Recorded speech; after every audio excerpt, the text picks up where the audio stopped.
नमस्कार दोस्तों, मैं अमन स्वागत करता हूं आपके अपने YouTube चैनल एजुकेशन हब पर।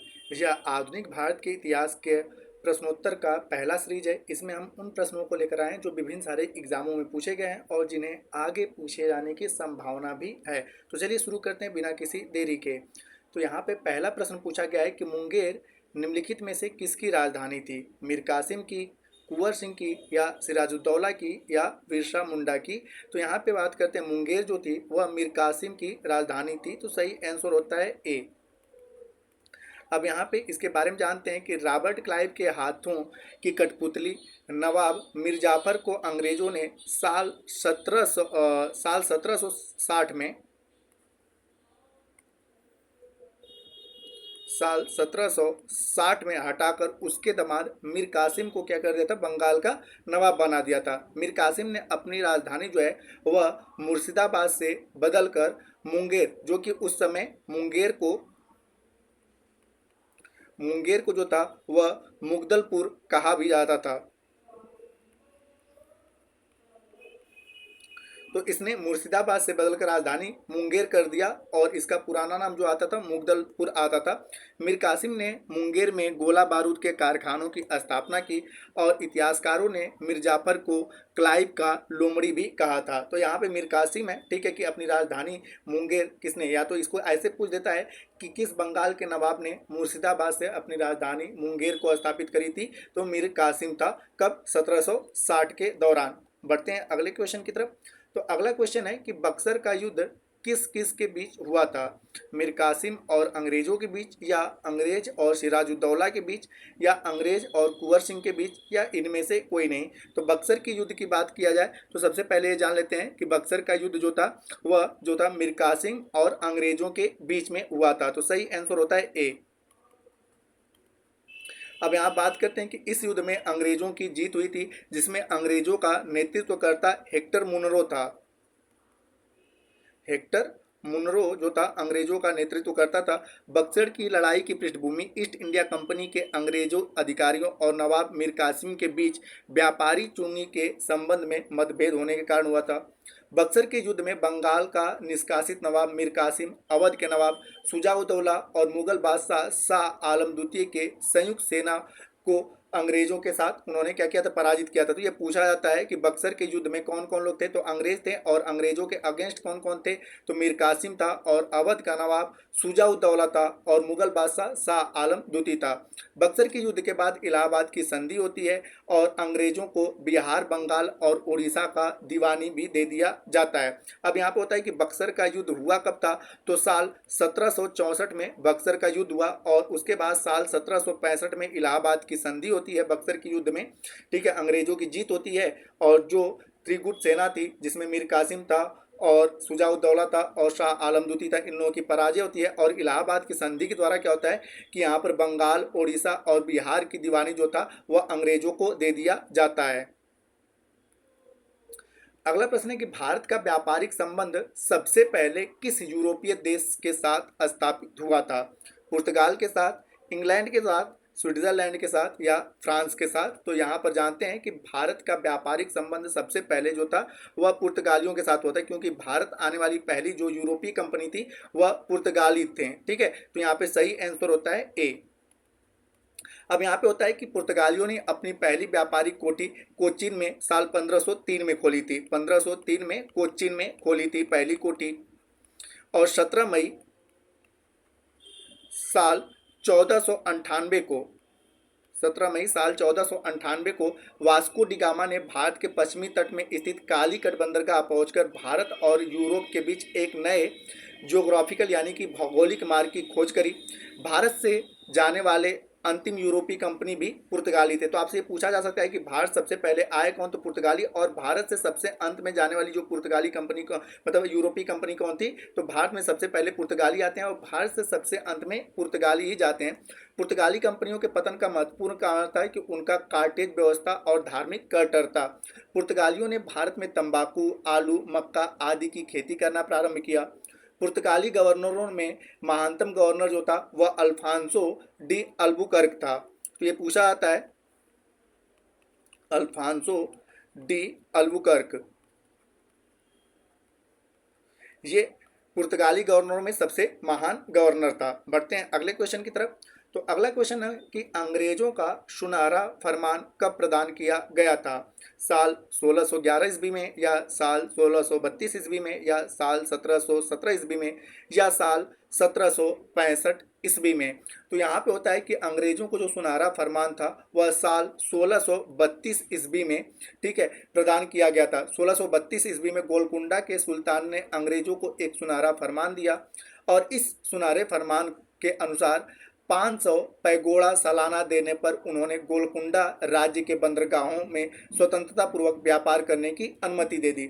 साल 1611 ईस्वी में अंग्रेजों ने दक्षिण भारत में प्रथम कारखाना मसूलीपट्टनम में खोला था और साल 1717 ईस्वी में मुगल बादशाह फर्रुखसियर ने 3000 सालाने रुपये को लेकर बिहार, बंगाल, उड़ीसा और को चुंगी मुक्त व्यापार करने का अधिकार अंग्रेजों को दे दिया। तो यहाँ पे होता है कि अंग्रेजों का सुनहरा फरमान का प्रदान किया गया, सबसे पहले था 1632 में। 1611 मैंने आपको बताया कि इन 1611 में अंग्रेजों ने अपना पहला दक्षिण भारत का पहला कारखाना कहाँ पे? मसूलीपट्टनम में।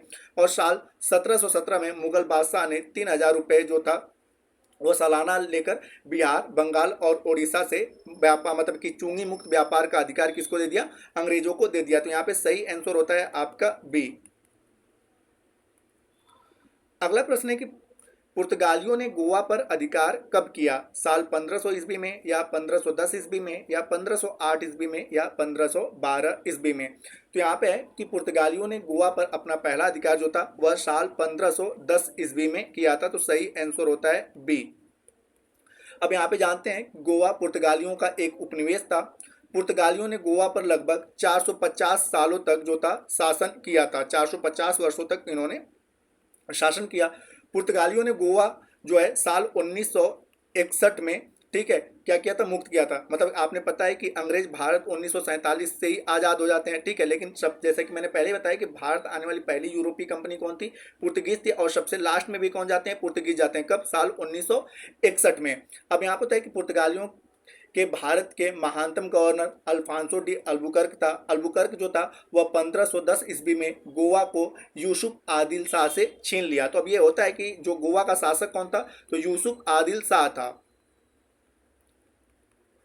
आदिल शाह था। और पुर्तगाली गवर्नर जो था फ्रांसिस्को डी अल्बुकर्क, उनके बीच में साल 1510 ईस्वी में लड़ाई होती है और इस लड़ाई में, ठीक है, आदिल शाह हार जाता है और पुर्तगालियों के कब्जे में गोवा आ जाता है। अब यहाँ पे होता है कि साल 1511 ईस्वी में मलक्का को, 1555 ईस्वी में हारमूज को इसने क्या कर लिया था? जीत लिया था। नीनो दी कुन्ना ने कोचीन के स्थान पर गोवा को पुर्तगालियों की राजधानी बनाया था। तो अब यहाँ पे पूछा जाता है कि शुरुआती दौर में पुर्तगालियों की राजधानी क्या थी? गोवा थी, ठीक है, और उसके बाद, ठीक है, गोवा थी, शुरुआती दौर में इनकी राजधानी क्या थी? कोचीन थी, क्योंकि सबसे पहले यहीं पे पहुंचे थे। और उसके बाद नीनो दी कुन्ना जो है कोचीन के स्थान पर, ठीक है, पुर्तगालियों की राजधानी क्या बना दी? गोवा बना दी। और जैसा कि मैंने बताया कि गोवा पर अधिकार कब हुआ? 1510 ईस्वी में। लड़ाई किसके किसके बीच हुई थी? तो यूसुफ आदिल शाह और अल्फांसो डी अल्बुकर्क के बीच में लड़ाई होती है और इसमें आदिल शाह क्या होता है? हार जाता है और इस तरह से पुर्तगालियों का गोवा पर कब्जा हो जाता है। अगला क्वेश्चन है, भारत में रैयतवाड़ी व्यवस्था का प्रारंभ किसके द्वारा किया गया था? डेविड रिकार्डो के द्वारा, या अलेक्जेंडर रीड के द्वारा, या ए और बी दोनों के द्वारा, या इनमें से कोई नहीं? तो यहाँ पे बात करते हैं कि भारत में रैयतवाड़ी व्यवस्था का प्रारंभ जो है अलेक्जेंडर रीड के द्वारा किया गया था। तो सही आंसर होता है बी।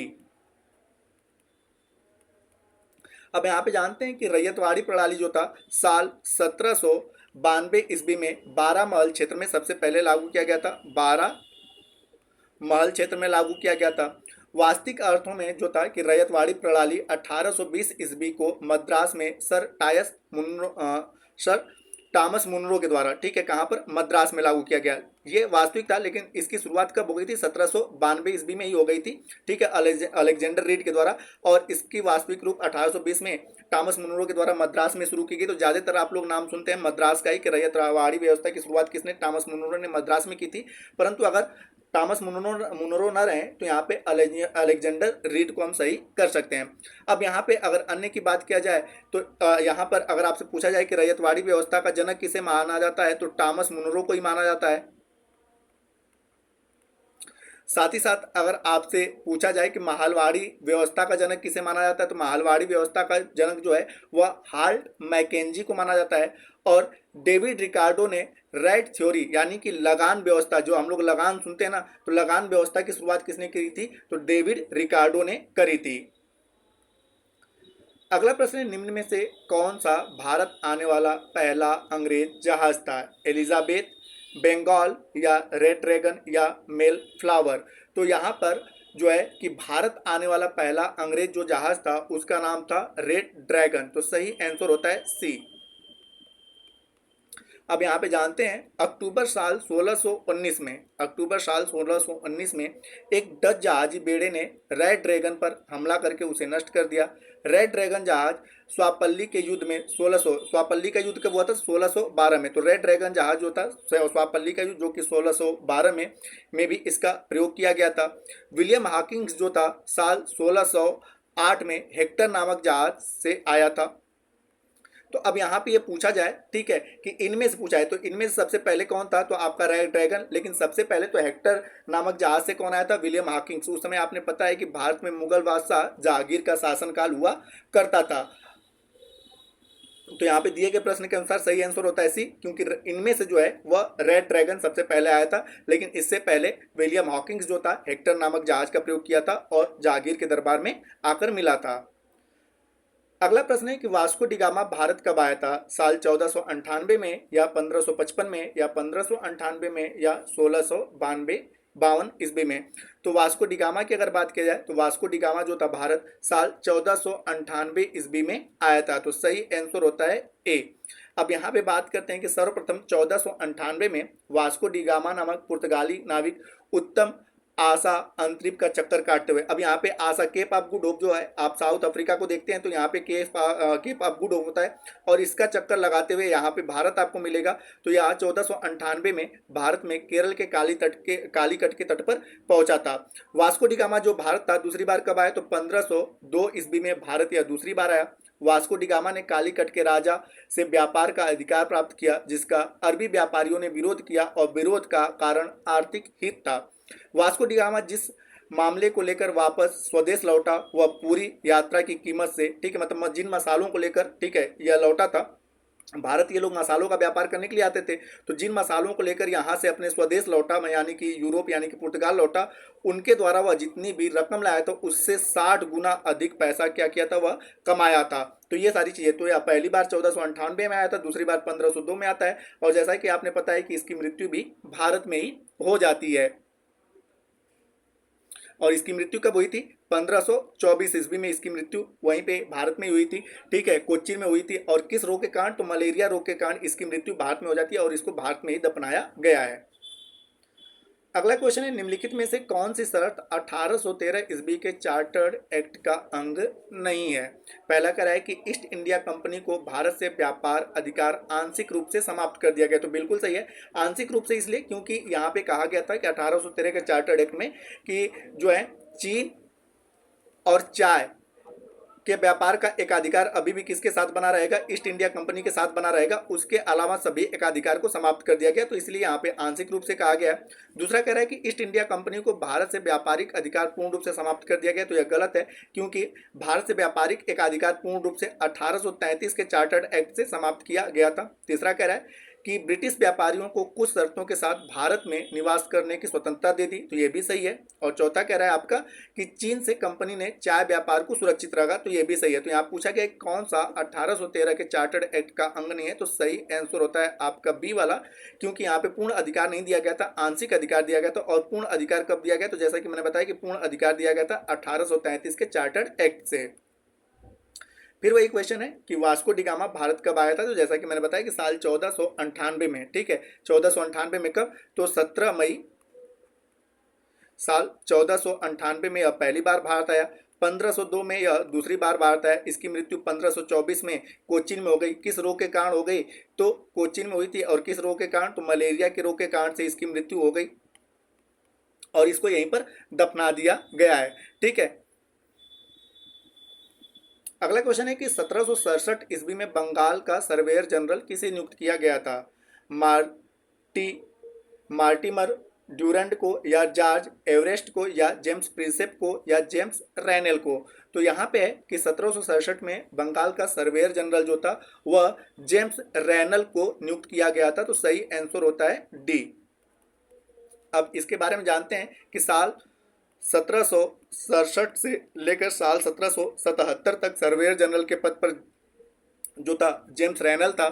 और 12 अगस्त 1765 को अंग्रेजों को बिहार बंगाल में दीवानी का अधिकार प्राप्त हुआ, जैसा कि मैं इसी को हम लोग इलाहाबाद की संधि कहते हैं।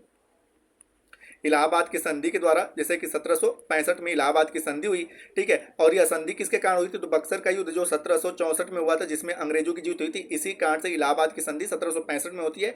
और इलाहाबाद की संधि के द्वारा बिहार, बंगाल और उड़ीसा की दीवानी किसे मिल जाती है? अंग्रेजों को मिल जाती है।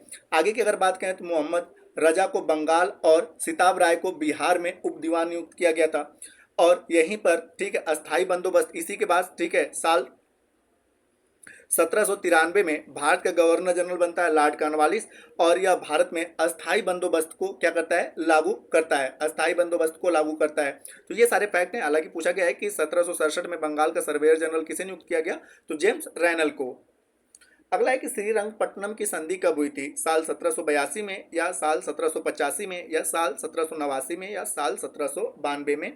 तो श्रीरंगपट्टनम की संधि जो थी वह साल 1792 में हुई थी। तो सही आंसर होता है डी।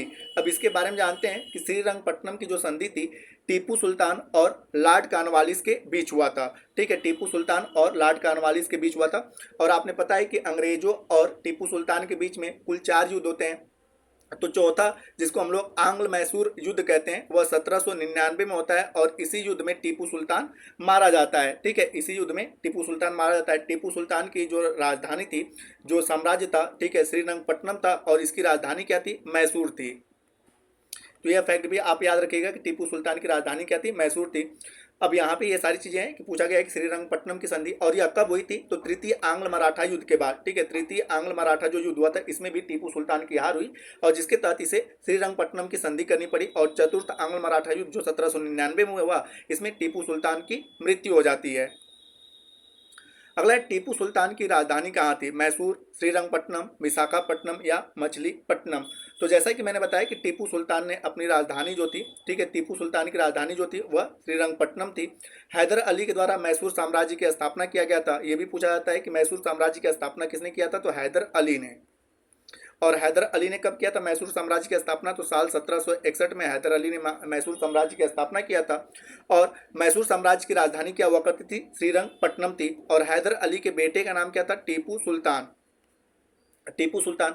और जैसा कि मैंने बताया टीपू सुल्तान की मृत्यु कब हो जाती है? तो 1799 में जो चतुर्थ आंग्ल मराठा युद्ध होता है, सॉरी, चतुर्थ आंग्ल मैसूर युद्ध होता है, उसमें टीपू सुल्तान की मृत्यु हो जाती है। अगला है कि किसने बंगाल की राजधानी मुर्शिदाबाद से मुंगेर स्थापित किया? तो यह पहले क्वेश्चन में मैंने आपको बताया था कि मीर कासिम था, ठीक है। मीर कासिम ने अपनी जो राजधानी थी मुर्शिदाबाद से मुंगेर को स्थापित कर दिया था। और मुंगेर का जो पुराना नाम आता है, मुंगेर का पुराना नाम वह आता था मुगदलपुर, ठीक है। मुगदलपुर मुंगेर का पुराना नाम है। तो मीर कासिम ने, ठीक है, 1760 में अपनी राजधानी, ठीक है, मुर्शिदाबाद से जो था मुंगेर को स्थापित किया था। तो यहाँ पे सही आंसर होता है ए। अगला क्वेश्चन है कि 1816 में सुगौली की संधि अंग्रेज और किन के बीच हुई थी? सिख, गोरखा, मराठा और फ्रेंच। तो यहाँ पर सुगौली की संधि की अगर बात किया जाए तो 1816 में जो था सुगौली की संधि जो था, नेपाल में गोरखा रहते हैं, ठीक है, नेपाल में रहते हैं गोरखा, और उनके बीच में हुआ था। तो सही आंसर होता है बी। अब यहाँ पे जानते हैं कि नेपाल की ओर से इस पर राजगुरु गजराज मिश्र ने हस्ताक्षर किए थे। और अंग्रेजों की ओर से किसने हस्ताक्षर किया था? तो अंग्रेजों की ओर से हस्ताक्षर करने वाले व्यक्ति का नाम था पेरिस ब्रेडसा। ये अंग्रेजों की ओर से हस्ताक्षर करने वाले थे। और नेपाल की ओर से यानी कि गोरखा की ओर से कौन थे? तो गजराज मिश्रा थे। गजराज मिश्रा और ब्रेडसा ने, ठीक है, इस सुगौली की संधि पर हस्ताक्षर किया था। सुगौली की संधि 1816 में हुई थी। तो यहाँ पर सही आंसर होता है बी। तो दोस्तों, ये थे आधुनिक भारत के महत्वपूर्ण प्रश्नोत्तर का, ठीक है, पहला सीरीज, और इसमें हम 15 क्वेश्चनों का सीरीज आप लोगों के लिए लेकर आए हैं। ठीक है, 15 क्वेश्चनों का सीरीज, और इस तरह से इस पे कुल आपके 15 से 20 क्लास होंगे और हम उन्हीं प्रश्नों को लेकर आएंगे जो विभिन्न सारे एग्जामों में पूछे गए हैं। तो उम्मीद करता हूं कि आपको यह वीडियो पसंद आया होगा। वीडियो पसंद आए तो वीडियो को लाइक करें, कमेंट करें तथा अपने दोस्तों के साथ शेयर करें, और चैनल पर नए हैं तो चैनल को सब्सक्राइब अवश्य करें, तथा इस पीडीएफ के लिए आप हमारे टेलीग्राम से जुड़ सकते हैं जिसका लिंक वीडियो के डिस्क्रिप्शन में दिया हुआ है। तो वीडियो के अंत तक बने रहने के लिए धन्यवाद। मिलते हैं जल्दी नेक्स्ट वीडियो में।